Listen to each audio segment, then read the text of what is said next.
Give us your brief assessments on how liberal and open the Kenyan ICT market is.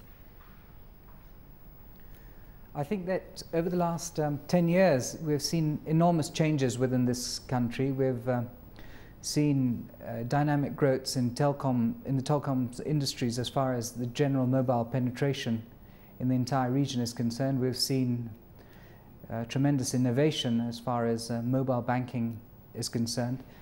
And we have also noticed and witnessed a tie-up with the political vision of the country as far as its overall development is concerned towards Vision 2030. And towards that aim, we've seen aspirations in all sectors embracing ICTs. We've seen a lot more effort by the government towards the promotion of ICTs within e-government services. A good example is the taxation systems which are currently online and are being utilized by Kenyans to account for their taxes and so on.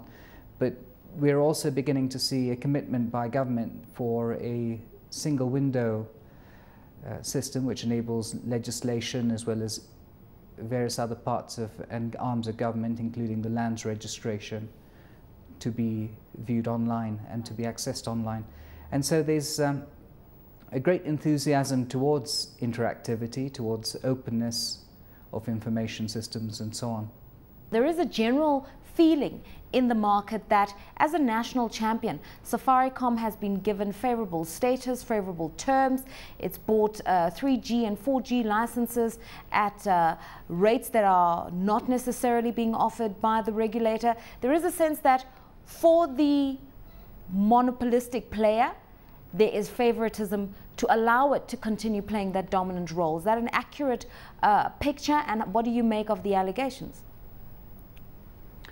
I think that if we look at the framework and system surrounding Safaricom's success and of course the general areas of telecom success, we see that the structures towards effective advocacy as far as regulation, legislation, the direction of official taxation are just coming about within this nation. We have noticed that the dialogue and the constant and consistent engagement towards a level playing field is crucial, especially for this particular sector. ICTs are hugely dynamic and changing and evolving all the time, and trying to keep up with this tremendous change and the expectation naturally causes some of these problems that we do face and some of these challenges as far as a level playing field.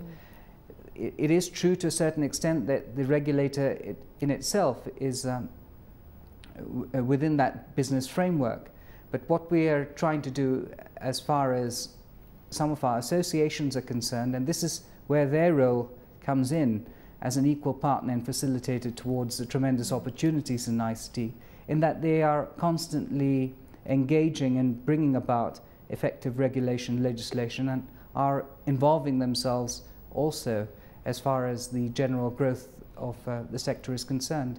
So I think that this is temporary, and this openness and this constant dialogue with government that we're having is the actual promise. The framework is a promise for a more liberalized and a more equal space. We're seeing a lot of consolidation in the sector. Just recently, the Bharti Zain deal and many others across Africa, where we're seeing local assets being bought up by foreigners.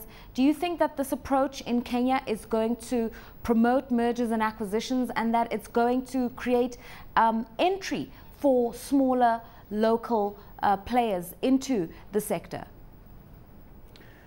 Without a doubt, this is probably one of the most incredible opportunities that exists as far as investment in ICTs are concerned.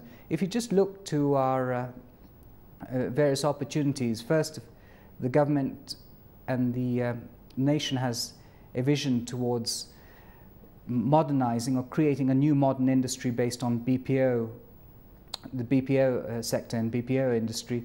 And then if you look to some of its other sectors which are incredibly promising as far as their regional presence, for example, tourism, the financial hub that we have within the country, as well as the transportation systems and so on of this country, we see that ICTs have a relevant role. If I could illustrate tourism, for example, we could sell our tourism using ICT technologies.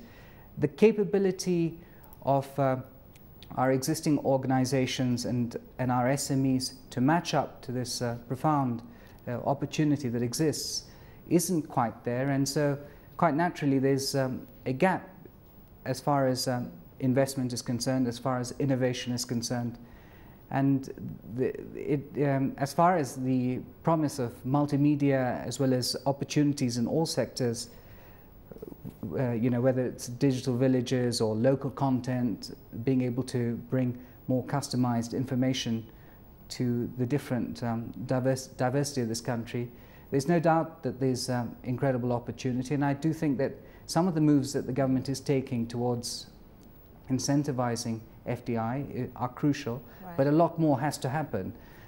The multinationals have to really see that this is an open space where they can share right. their platforms and encourage not only local innovation but also right.